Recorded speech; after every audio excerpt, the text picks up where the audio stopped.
Assalamualaikum warahmatullahi wabarakatuh. Sudah pukul 21.30. Alhamdulillah wassalatu wassalamu ala rasulillahi wa ba'du. Saya sebenarnya datang ke sini pengen nyantri ke Ustadz Salim, tapi malah disuruh ngisi, subhanallah. Masya Allah. Karena lagi hits ya. Saya pun pengen dengar ya ilmu parenting dari beliau yang Masya Allah ini sangat bermanfaat sekali, khususnya bagi Anda-anda yang sudah punya anak atau yang bakal punya anak. Baik yang sudah menikah maupun yang masih jomblo, ini ilmu yang sangat penting sekali.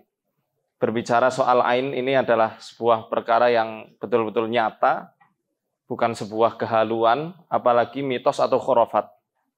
Ain seperti yang disabdakan Nabi SAW, al-ainu haqqun walau kana syai'un sabaqal qadar lasabaqathul ain. Ain itu benar adanya. Kalau ada sesuatu yang bisa mendahului takdir, maka yang bisa mendahuluinya adalah ain. Saking cepatnya pengaruh ain itu menyambar kepada siapapun orang yang dikagumi. Kadang-kadang banyak awam yang masih belum bisa membedakan, karena dalam surat An-Nas itu disebut dengan wa min syarri hasidin idza hasad. Bukan wa min syarri ainin idza ana. Kenapa kok hasidin idza hasad? Karena sebenarnya payung yang memayungi cabang-cabangnya itu adalah hasad, induknya adalah hasad. Kalau hasad, kedengkian, pasti semua sudah tahu ya. Landasannya adalah hati yang benci, kepengen nikmat yang dilihat itu hilang dari orang lain. Kalau ain beda. Ain landasannya bukan kebencian, tapi justru kekaguman. Ya, kekaguman secara spontan karena yang dilihat terlalu glowing mungkin, ya. Atau terlalu pintar, prestasinya luar biasa, hartanya juga Masya Allah. Kemudian dia mengungkapkan itu secara spontan tanpa mengucapkan doa keberkahan. Ini ain. Ya, dan ain itu menurut para ulama bukan terlesat karena foto-foto di media sosial, tapi terlesat secara langsung. Adapun pendapat Ibnu Qayyim al-Jauziyah yang mengatakan ain bisa terlempar dari jarak jauh, justru itu pendapat yang lemah. Karena ain itu mata. Ya, ain itu mata secara langsung. Dalilnya ya ada di Ibnu Majah ketika Sahal bin Hunayf dan Amr bin Rabi'ah. Dua-duanya ini adalah para ahlul Badar.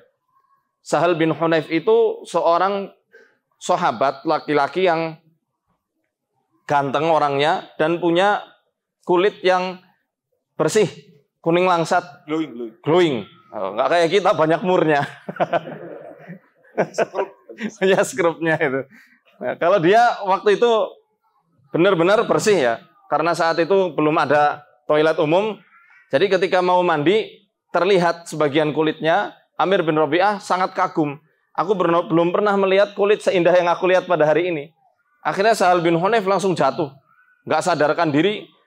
Dan ada yang mengatakan demam. Dibawa ke Rasul SAW. Akhirnya Rasul saat itu bertanya, ala ma yaqtulu ahadukum akhahu. Atas dasar apa salah seorang di antara kalian hendak membunuh saudaranya? Kalau ada suatu nikmat yang membuat kalian takjub dari saudaramu, falyad'u lahu bil barakah. Maka hendaklah berdoa kepada Allah untuk saudaranya dengan doa keberkahan. Azan? Belum. Sedikit. Sempurnakan pembahasan. Oke. Tadi kalau misal kita kagum ya, ada saudara-saudari kita misal punya gadget baru atau apa, ucapkan barakallahu fi, barakallahu fiha. Kalau susah pakai bahasa Arab, pakai Indonesia aja boleh.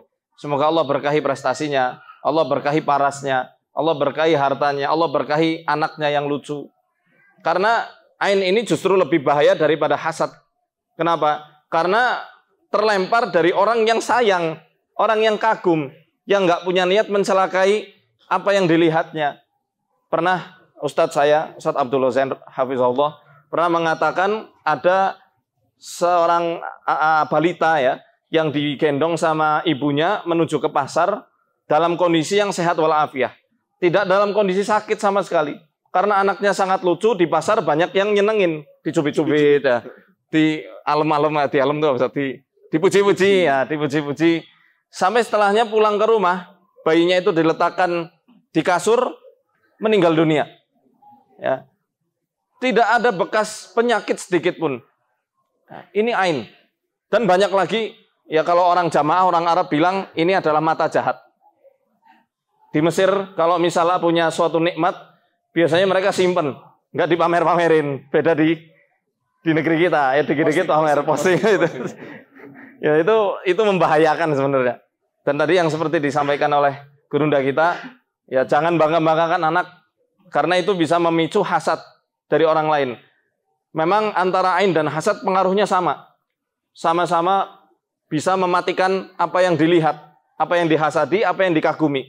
Makanya dalam hadis riwayat Bukhari dikatakan, "Aktsaru man yamutu min ummati ba'da qada'illahi wa qadarihi bil ain." Kebanyakan yang meninggal di umatku setelah qada dan qadarnya Allah adalah karena pengaruh lesatan ain. Itu membahayakan. Ya, makanya biasakan ucapkan barakallah atau masya Allahu la quwata illa billah.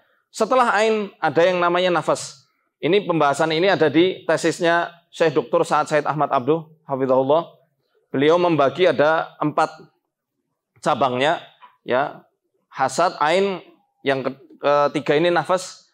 Nafas adalah kekaguman terhadap diri sendiri, termasuk kepada harta benda maupun anak-anak. Ya kayak tadi, siapa dulu bapaknya. Habis itu anaknya jadi malas-malasan ibadah, malas-malasan sholat. Ya, kemudian suka ngeblank, tidak fokus dalam belajar. Kalau mau sekolah tiba-tiba takut di depan gerbang. Itu jangan langsung menuduh disihir orang. Jangan-jangan itu adalah ulah dari perilakunya sendiri. Ya, bangga-banggakan misal usahanya lancar sekali, tiba-tiba langsung kayak ketutup. Ya, itu belum tentu karena sihir. Bisa jadi karena pengaruh nafas atau ain dari orang lain atau hasad. Nah, yang keempat ini adalah dari pandangannya jin. Namanya nazroh. Nazroh itu menimbulkan yang disebut dengan saf'ah. Saf'ah adalah rona wajah yang berbeda dari warna biasanya. Misalnya warna kulitnya apa misalnya? Coklat itu ya. Itu bisa kekuning-kuningan. Kata Ibnu Abbas, yang namanya saf'ah itu adalah warna kulit yang kekuning-kuningan, kehitam-hitaman, atau kemerah-merahan. Ya. Nah ini yang dilihat Nabi SAW kepada seorang jariyah, budak perempuan, di rumah Aisyah radhiyallahu anha. Ya, sampai beliau mengatakan, ya, mintalah ruqyah untuk anak ini. Anak ini kena nazroh dari bangsa jin. Akhirnya diruqyah ya, sembuh. Nah biasanya efeknya apa? Mungkin kan bertanya-tanya. Kalau orang kena ain, hasad, nafas, dan nazroh itu apa sih efeknya? Banyak. Yang pertama, ya, perbedaan keadaan dari keadaan yang sebelumnya itu dia berprestasi jadi tidak berprestasi sama sekali tanpa ada sebab, ya, tanpa sebab yang logis. Ya, tiba-tiba jadi malas sekolah, yang tadinya beribadah futurnya jadi luar biasa, malas buat sholat, berat untuk melakukan sholat, berat buat baca Quran, bisa karena pengaruh-pengaruh hasad tadi. Kemudian timbul penyakit yang bertahun-tahun sehingga susah sekali diobati dan tidak ada diagnosa medis yang jelas. Nah, kebanyakannya dari pengaruh-pengaruh ini menurut para ulama disebutkan dengan penyakit ta'un ghairu mu'di. Ya, kalau ta'un dulu zaman Rasul adalah kayak wabah corona zaman sekarang. Dia menyerang ke seluruh negeri, banyak orang. Tapi yang ghairu mu'di itu adalah ta'un zaman modern yang disebut sarton atau kanker. Ya, jadi kanker di antara sebabnya, ya, saya nggak mengatakan pasti sebabnya ain atau jin, tapi di antara sebab-sebabnya itu adalah karena ain. Kanker, tumor, atau benjolan-benjolan itu penyebabnya adalah karena itu. Saya pernah nangani kakak sepupu saya sendiri. Kakak sepupu tapi lebih lebih muda. Iya. Waktu itu masih kelas 1 SD. Dia juara Pildacil terus di mana-mana. Sampai mungkin banyak yang memuji gitu ya. Waktu itu biasa kan kalau malam Ahad kita silaturahim. Saya silaturahim ke rumah bude saya, ngelihat benjol besar sekali di lehernya. Nah, katanya hari Senin itu udah mau dioperasi. Tapi saya lihat, Bude Nun Sewu ini bukan penyakit medis. Ini kayaknya ada hal yang nggak beres. Karena saya lihat wajah kakak saya itu menguning, ya, di daerah sininya, di pipinya, ya. Akhirnya saya ruqyah, saya bacakan ayat-ayat khusus untuk ain dan doanya Jibril kepada Rasul sallallahu alaihi wasallam. Bismillahirrahmanirrahim. Min kulli syai'in yudhik, min syarri kulli nafsin aw ainin hasidin, Allahu yasfik, bismillahirrahmanirrahim. Kemudian Allahumma adhib anha harraha wa bardaha wa wasabaha. Kemudian saya menggunakan metode analogi yang dilakukan oleh para ulama seperti dijelaskan oleh Ibnu Qayyim al-Jauziyah dalam kitab At-Tibbu An-Nabawiyyu, bahwa Ibnu Taimiyah ketika mengobati orang mimisan, beliau menggunakan surat Hud ayat 44 sebagai kiasan, analogi bahwa orang mimisan mirip kayak banjir bandang di zaman Nabi Nuh. Wa qila ya ardu bla'i ma'aki wa ya samau aqli'i wa ghidal ma'u wa qudiyal amru wastawat 'alal judi wa qila bu'da lil qaumidz zalimin. Nah, maka saya juga meniru apa yang dilakukan ulama-ulama itu, termasuk Ibnu Taimiyah ini. Saya bacakan karena sifatnya menggunung, maka saya baca waktu itu Al-Hasyr ayat 21.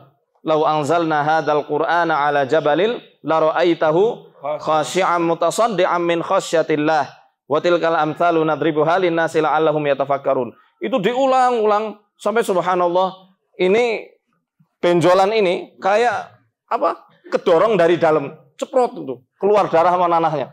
Sampai takbir semua, Allahu Akbar, Allahu Akbar. Oh, saksinya tuh adik kandung saya. Ya waktu itu lihat ya. Benar-benar keluar mancrot. Karena kata Rasulullah SAW, yang namanya benjolan-benjolan di tubuh manusia itu adalah waqzu a'daikum minal jin. Tikaman musuh-musuh kalian dari bangsa jin. Al-waqzu dan to'an ini beda. To'an itu adalah tikaman dari luar ke dalam. Jadi begini, ya, pasti cekung. Tapi kalau al-waqzu kata para ulama adalah tikaman, ya, dari dalam keluar. Dia merasuk dari aliran darah manusia, dia tikam keluar. Makanya ada benjolan-benjolan tersebut. Ya. Kemudian ciri yang lainnya adalah dingin di ujung-ujung jari jemari tangan maupun kaki. Ya, berat di area tengkuk, kepala yang kayak apa namanya? Kayak mau pecah ya, kayak kecengkram, sakit sekali rasanya. Kemudian kayak vertigo. Tapi ingat, tidak ada sebab medisnya. Ya, kita harus dahulukan juga yang secara medisnya. Tanya dulu ke para tabib, para dokter. Kalau misal kok normal, coba ruqyah. Oh, adzan, siap Ustaz. Ya, kita break dulu untuk adzan.